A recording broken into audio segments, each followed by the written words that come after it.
Oke teman-teman semuanya, saya di sini akan sharing salah satu teknik trading terbaik yang saya gunakan selama bertahun-tahun teman-teman, yakni strategi price action. Yang pastinya ini langsung praktek ya teman-teman, bukan cuma teori seperti itu. Oke, kita akan bahas lengkapnya ya teman-teman. Oke, untuk teman-teman semuanya yang mau trading forex, jangan lupa sama broker XM ya teman-teman, salah satu broker forex terbaik di dunia. Dan ini teman-teman sekarang bisa trading langsung dari aplikasi XM ya. Cara dulunya gampang banget, ini kan ada barcode ya teman-teman, ada barcode. Nanti teman-teman pakai handphone kalian dan arahkan ke barcode tersebut untuk kameranya ya. Setelah itu teman-teman akan mendapatkan versi dalam bentuk APK seperti ini ya. Nah, nanti teman-teman tinggal install aja dan nanti tampilannya adalah seperti ini. Kalian tinggal login aja ya pakai akun teman-teman masing-masing. Tampilannya lebih bagus, lebih enak, dan ini adalah aplikasi mandiri ya dari broker XM seperti itu. Jadi mungkin untuk teman-teman yang mau trading langsung pakai aplikasi broker tanpa menggunakan MetaTrader, bisa pakai broker XM ini salah satunya. Nah, nanti teman-teman bisa dilihat ya di sini tampilannya cukup menarik seperti itu. Oke ya, untuk informasi selengkapnya teman-teman bisa langsung cek aja link yang ada di deskripsi video ya. Oke, teknik trading terbaik yang saya gunakan selama bertahun-tahun, dan ini adalah teknik paling dasar, teknik paling basic, tapi menurut saya teknik ini adalah teknik trading yang paling penting gitu. Karena semua indikator itu ternyata harus dipadukan dengan teknik ini. Mau nggak mau, teman-teman. Mau pakai indikator apapun kalau melewatkan ini, percuma indikator itu. Nah, ini ataupun teknik-teknik yang saya sebut tadi, yang saya maksud adalah ini, teman-teman. Analisa technical menggunakan strategi price action. Di dalamnya ada market struktur atau trendline, supply demand support resisten, candlestick, dan money management. Sebenarnya di sini teman-teman bisa belajar secara keseluruhan. Market struktur atau trend ini sebenarnya tinggal narik-narik garis saja. Teman-teman hubungkan antara support dan resisten, dari waktu ke waktu ditarik-tarik aja. Nanti terbentuk market struktur atau trendline. Gunanya untuk mengetahui apa sih? Gunanya untuk mengetahui support dan resisten ya. Contoh ya kayak gini ya. Tinggal ditarik aja dari ujung kemudian ke ujung ya. Gunanya untuk apa? Gunanya ya untuk mengetahui support resisten dan high dan low-nya market. Nah, ini ya sini nih. Ini adalah trendline ya, pembahasan trendline atau struktur market atau apalah itu, terserah teman-teman mau kasih nama sendiri juga boleh.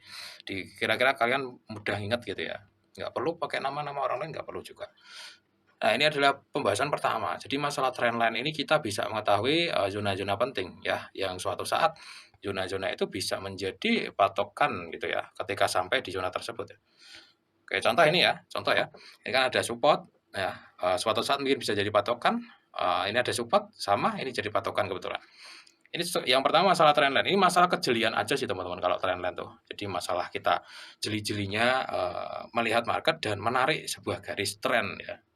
Yang kedua adalah supply demand dan support resistance. Teman-teman juga bisa belajar ya supply demand dan support resistance. Dan kebetulan di sini ada sebuah posisi yang kemarin saya entry itu di atas demand. Ini ada demand di sini. Kalau demand itu saya biasa lebih ke awal badannya, kalau support itu lebih ke ujungnya. Kalau support resistance itu saya biasanya ujungnya ini, kalau demand, supply demand saya biasanya masuk di badannya. Nah, supply itu kayak gini contohnya kalau supply. Supply itu lebih ke badannya, badan candle kalau saya ya. Kalau salah, kalau beda sama orang lain juga bodoh amat. Nah, kalau supply saya lebih ke badannya sini, kalau demand juga sama. Nah, ini yang kedua ya, supply demand ternyata ketemu, teman-teman. Dia itu apa itu namanya? Gagal menembus zona demand. Nah, dia terpental dari zona demand. Kemarin tuh ya pas saya entry. Nah, di sini.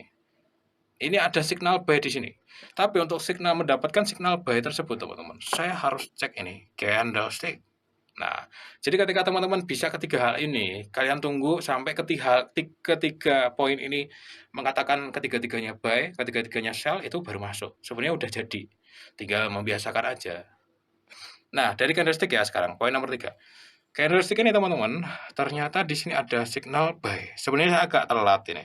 Ini ada pin kan, ini ada hammer. Nah, ada hammer. Sebelahnya ini bukan naik, doji, hammer terserah lah. Yang penting kayak palu kayak gini, bodinya ramping ya, ini bagus ramping tuh. Sebelahnya bukan naik, ini signal buy hidup dari sini. Nah, cuman karena saya agak telat ya, saya agak di sini. Sebenarnya buy-nya di sini teman-teman. Nah, buy-nya sebenarnya di sini. Ya TP-nya ya targetin aja.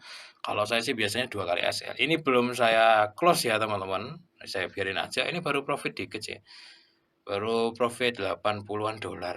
Sedangkan SL-nya itu 80 dolar, teman-teman. Jadi belum masuk sama sekali. Jadi minimal profitnya harus 160-an. 160-an dolar. Jadi ini belum masuk untuk risk and reward-nya. Jadi, teman-teman, dengan ketiga poin tadi, kita sudah bisa menentukan cara entry-nya. Market struknya udah oke, udah kita garis misalkan, supply demand dan support resistance-nya udah kita putusin ya, dan candlestick-nya udah muncul. Nah, untuk ilmu candlestick ini teman-teman, dulu kayak pernah saya bahas ya. Pola candlestick, cari aja di Google. Semua pola candlestick kalau disatuin sama supply demand, support resistance dan ini trendline atau market structure bisa menjadi lumayan valid. Nah, untuk mengimbangi daripada ketidakvalidan, karena semua teknik itu ada potensi untuk gagal, kita butuh poin yang keempat, money management. Makanya di sini saya kasih stop loss. Kalau udah kayak gini tuh udah istilahnya udah bodo amat gitu. Kalau dia misalkan turun kena stop loss ya udah resiko kayak gitu. Yang penting tetap saya kasih stop loss. Kenapa kok stop loss-nya di sini? Kenapa kok enggak di sini? Sebenarnya enggak ideal sih untuk stop loss-nya itu karena saya telat masuknya. Tak hapus dulu ya semuanya biar jelas. Oke, ini udah bisa dilihat belum ya ntar? Oke, kayak gini udah bisa dilihat sih. Oke, tak hapus dulu teman-teman. Oke. Ini peletakan stop loss saya nanggung, sebenarnya harusnya ada di sini. Harusnya ada di sini SL-nya, masuk saya harusnya di sini, pas di sini. Karena signal buy daripada candlestick doji atau hammer ini ya, terserah kalian sebutnya apa. Pin ini sebelahnya naik cerit dikit sini, ini sebenarnya sudah sinyal buy.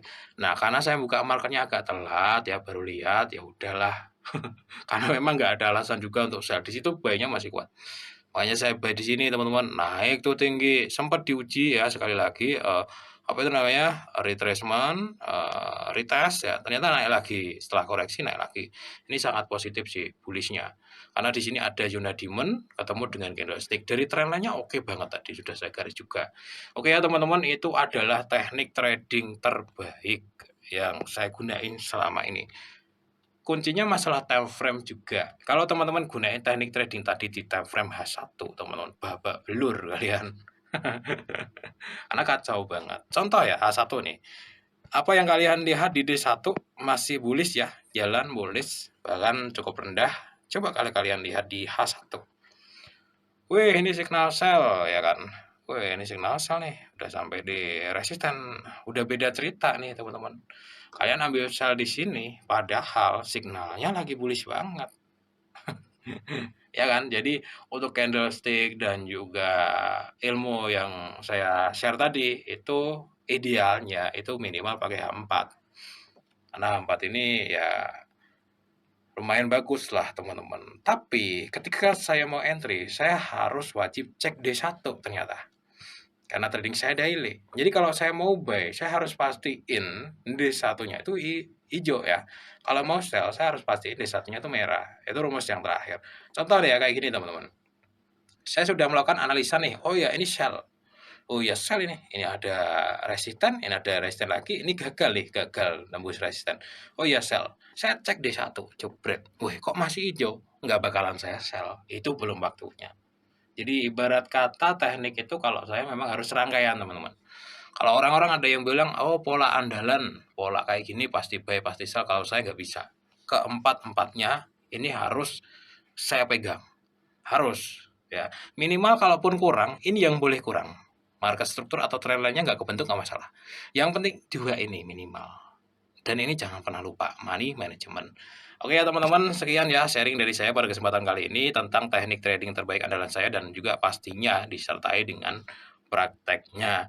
Nah ini belum mau saya close teman-teman, biarin aja karena memang ini belum apa ya namanya, belum target juga untuk risk dan rewardnya. So ini biarin aja seperti itu. Oke sekian dulu teman-teman, kalau ada yang tanyakan aja di kolom komentar ya.